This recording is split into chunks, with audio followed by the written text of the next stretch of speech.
ஹல்லேலூயா. இன்று அதிகாலையில் பரிசுத்தரின் வார்த்தையை நாம் தியானிக்க இருக்கிறோம். இந்த நாளிலே கூட ஏசாயா எழுதின தீர்க்க தரிசன புத்தகம் 50வது அதிகாரம் 8வது வசனம். என்னை நீதிமானாக்குகிறவர் சமீபமாய் இருக்கிறார்.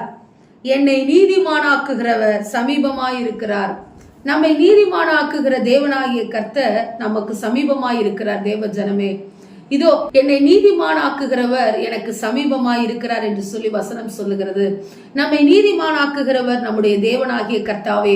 அவருடைய இரத்தத்தினாலே, அவர் நமக்காகப்பட்ட பாடுகளினாலே, அவர் சரீரங்களிலே ஏற்றுக்கொண்ட இதோ உபத்திரவங்களினாலே நம்மை நீதிமானாய் மாற்றி இருக்கிறார். அவருடைய இரத்தத்தினாலே நாம் நீதிமான்களாக்கப்பட்டு, அவருடைய விசுவாசத்தினாலே, அவர் பேரில் கொண்டிருக்கிற விசுவாசத்தினாலே நீதியை தக்க வைத்துக் கொண்டு நீதிமான்களாய் நாம் இந்த நாள் வரைக்கும் நிற்கிறோம். நம்மை நீதிமானாக்குகிறவர் நமக்கு சமீபமாய் இருக்கிறார். அநேகர் நம்மை பார்த்து கேட்கலாம், நீங்கள் எல்லாம் நீதிமானா என்று சொல்லி, உங்களுடைய பாவங்கள் எங்களுக்கு தெரியுமே, உங்களுடைய அக்கிரமங்கள் எங்களுக்கு தெரியுமே என்று சொல்லி. ஆனால் நம்மை நீதிமானாக்குகிறவர் கர்த்தர். யார் உங்களை குறித்து எந்த தவறை சொன்னாலும், உங்களை இகழ்ச்சியாக பேசினாலும், உங்களுடைய பழைய பாவ பழக்க வழக்கங்களை சொல்லி உங்களை அசிங்கமாக உங்களை தூற்றினாலும் நீங்கள் கவலைப்படாதிருங்கள். நம்மை நீதிமானாக்குகிறவர் சமீபமாயிருக்கிறார். நம்மை நீதிமான் ஆக்கினவர் சமீபமாயிருக்கிறார்.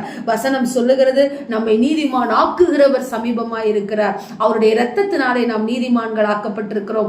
உலகம் உங்களை குறை கூறலாம், உலகம் உங்களை அவமானமாக பேசலாம், உங்களுடைய கர்மா தொடர்ந்து கொண்டே இருக்கணும், இதோ 7 ஜென்மத்துக்கும் நீங்கள் இப்படித்தான் உபத்திரவப்படுவீர்கள், கஷ்டப்படுவீர்கள், உங்கள் குடும்பம் இப்படித்தான் இருக்கும், உங்கள் பிள்ளைகள் இப்படித்தான் இருக்கும் என்று சொல்லி அநேகர் உங்களை பார்த்து தவறாக சொல்லலாம். தேவ ஜனமே, நீங்கள் சொல்லுங்கள், என்னை நீதிமானாக்குகிறவர் எனக்கு சமீபமாய் இருக்கிறார் என்று சொல்லி. நம்முடைய தேவன் நமக்கு அருகாமையில் இருக்கிறார். அவர் நமக்கு துணை செய்கிறவராய் இருக்கிறார்.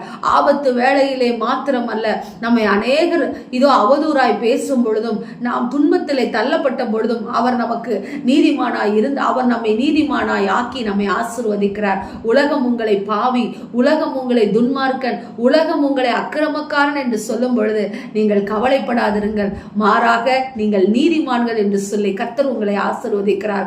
உன்னை நீதிமானாக்குகிறவர் உனக்கு அருகாமையிலே இருக்கிறார். எனவே அவருக்கு மாத்திரம் பயந்து நடங்கள். இந்த நாள் உங்களுக்கு ஆசீர்வாதமாய் இருக்கும். ஆமேன். ஸ்தோத்திரம். எங்களை நேசிக்கிற எங்கள் நல்ல தகப்பனே, எங்களை நீதிமானாக்குகிறவர் எங்களுக்கு சமீபமாய் நீர் இருக்கிறீர், எங்களுக்கு துணை செய்கிறவராய் நீர் இருக்கிறீர் என்று சொல்லி நாங்கள் விசுவாசித்து இந்த நாளை தொடங்குகிறோம். அப்பா, மனுஷன் பேசுகிற எந்த வார்த்தைகளை குறித்தும் ராஜா நாங்கள் கவலைப்படாதபடிக்கு உம்மையே நாங்கள் உயர்த்தி உம்முடைய நாமத்தை மாத்திரம் நாங்கள் உயர்த்துகிறோம். நல்ல பிதாவே, ஆமேன்.